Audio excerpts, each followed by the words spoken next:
Σήμερα θα δείξουμε πώς μπορούμε να συναρμολογήσουμε τον κερματοδέχτη το καινούριο μοντέλο το οποίο αγοράζεται σε kit. Το kit περιέχει την κλειδαριά, το χρονόμετρο, καλώδιο σύνδεσης, straps, το Y για τη βλακέτα, το τζαμάκι από μπροστά, το τζαμάκι πίσω για τη σύνδεση, το αισθητήριο, βίδες στήριξης για το αισθητήριο και για το χρονόμετρο, ένα καλώδιο τροφοδοσίας και ένα καλώδιο USB, το καλώδιο που συνδέει το χρονόμετρο με τον κερματοδέχτη και ορισμένα βοηθήματα για την καλύτερη στερέωση του κερματοδέχτη.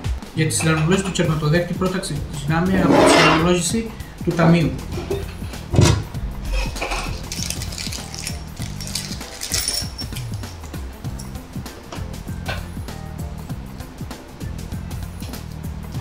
Προσέχουμε τη κλειδαριά, η βουλίτσα της να πάει στην πάνω μεριά.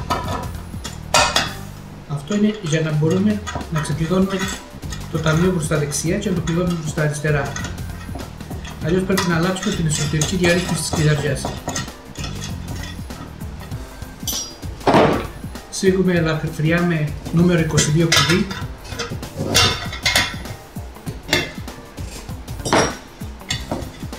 Το παξιμάδι έχει τη δικιά του προστασία.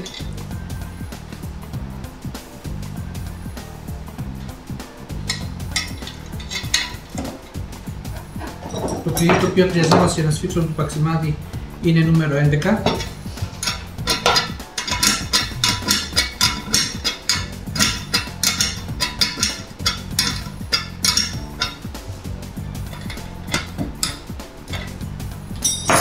Και δοκιμάζουμε την κλειδαριά να ταιριάζει στην ενδιάμεση σχισμή. Εδώ πρέπει να δείτε ότι η κλειδαριά πρέπει να ακουμπάει στην μπροστινή μεριά για να αποφύγουμε το μέσα έξω του ταμείου. Αφού βλέπουμε ότι ταιριάζει καλά, συνεχίζουμε στο επόμενο με το βασικό σώμα. Εδώ στο βασικό σώμα θα βάλουμε το χρονόμετρο. Πρώτα βγάζουμε τις προστατευτικές μεμβράνες.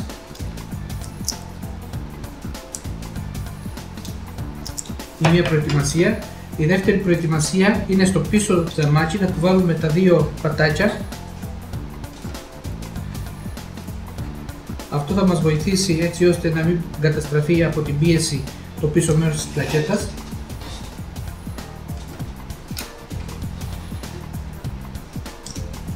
Όταν πατήσει πάνω στα εξαρτήματα, προετοιμάζουμε τις δύο μακριές βίδες βάζοντας το παξιμάδι. Προσοχή, το παξιμάδι μπαίνει με τη πλατιά όψη προς τα έξω και μέχρι μέσα.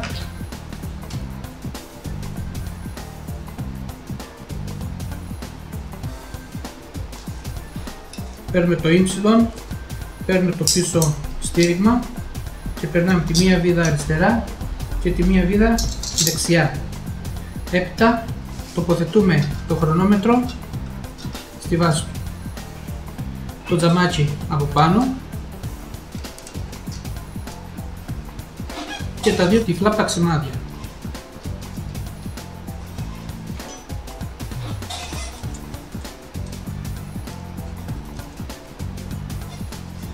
Το φτιάχνουμε να είναι ίσιο στην κάτω μεριά και με το κατσαβίδι σφίγγουμε τα τυφλά παξιμάδια.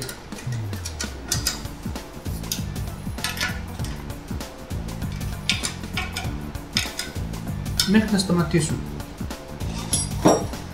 Επόμενη κίνηση είναι να βάλουμε τη βάση του αισθητηρίου. Τη βάση τραβάμε και ξεκουμπώνουμε.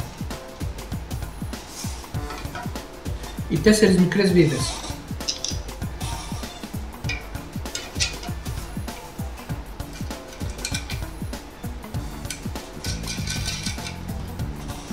Και τραβάμε το αισθητήριο και με το κατσαβίδι πάλι σφίγγουμε τα παξιμάδια. Το κατσαβίδι είναι 7 χιλιοστά. Έτοιμη η πρόσωψη. Τώρα στο πίσω μέρος. Στο πίσω μέρος θα βάλουμε το καλώδιο σύνδεση του χρονομέτρου με το αισθητήριο και θα το στερεώσουμε. το διπλώνουμε, το ξαναδιπλώνουμε για να κάνει ωραία γωνία και του περνάμε ένα στήριγμα.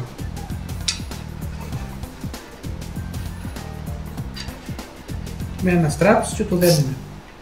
Ελαφριά, δεν χρειάζεται να το δέσουμε πάρα πολύ. Κόβουμε το περίσσευμα, βγάζουμε το προστατευτικό του αυτοκόλλητου και το κολλάμε στη μέσα πλευρά. Εδώ για να στηρίζεται όμορφα το καλώδιο. Είναι θέμα στήριξης, δεν χρειάζεται κάτι άλλο. Και τοποθετούμε και το αισθητήριο.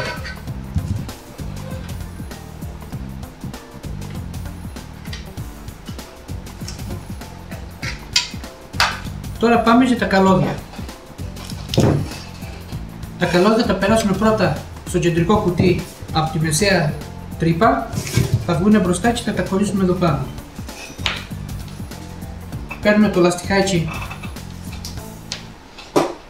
και περνάμε πρώτα το USB που είναι και πιο χοντρό και έπειτα περνάμε το στήριγμα της τροφοδοσίας.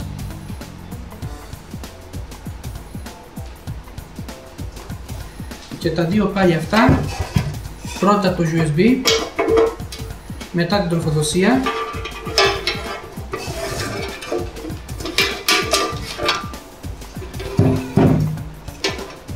γυρίζουμε ανάποδα το κεντρικό μέρος, καρφώνουμε την τροφοδοσία του κονεκτοράκι, καρφώνουμε και το USB.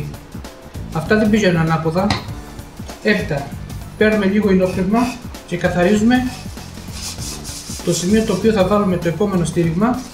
Το καθαρίζουμε γιατί το έχουμε πιάσει και το στήριγμα δεν θα κολλήσει καλά πάνω στο λερωμένο.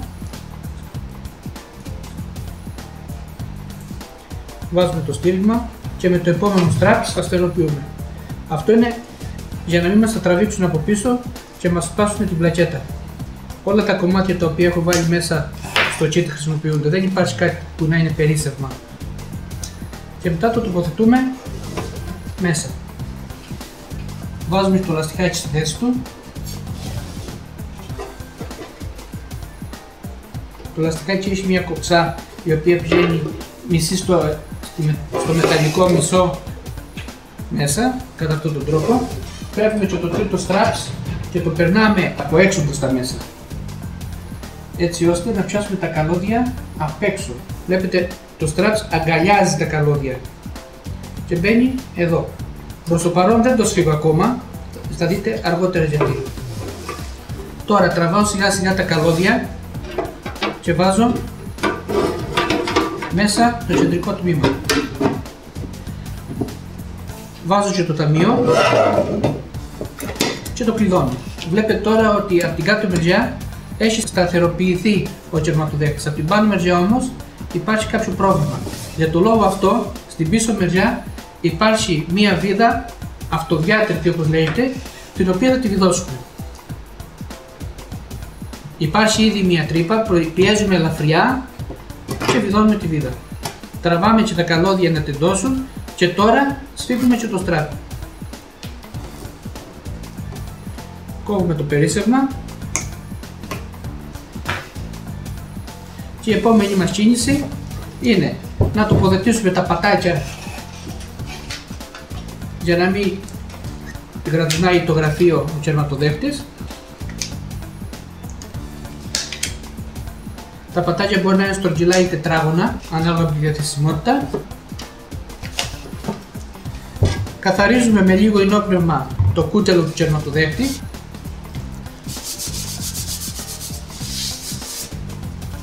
Για να τοποθετήσουμε τα γράμματα. Ένα κομμάτι ζελοτέιπ, το εφαρμόζουμε πάνω στους αριθμούς. Φροντίζω η πάνω μεριά να είναι οριζόντια, τα ξεκολλάω. Αν δεν θέλω να ξεκολλήσουν, τα βοηθάω λίγο με ένα μασεράκι από τη γωνίτσα και τα εφαρμόζω στη μέση στο κούτελο. Θυμηθείτε ότι το έχω καθαρίσει για να κολλήσει το αυτοκόλλητο. Παίρνω μια σπάτουλα και τα περνάω από πάνω. Μπορείτε να χρησιμοποιήσετε την πίσω μεριά του κατσαβιδιού αν και δεν συνίσταται, την μπροστινή μεριά, κάτι για να τα πιέσει και ξεκολλάμε την ταινία. Το ίδιο κάνουμε και για το only. Είπαμε ότι αν δεν θέλει να ξεκολλήσει το βοηθάμε λιγάκι. από τη γωνία.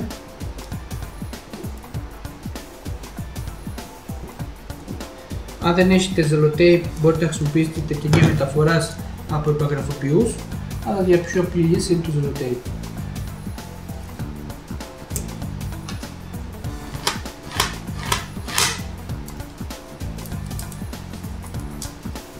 Ο κερματοδέχτης είναι έτοιμος. Τώρα δεν έχουμε παρά να τον βάλουμε πάνω στον υπολογιστή και να τον τσεκάρουμε ότι λειτουργεί.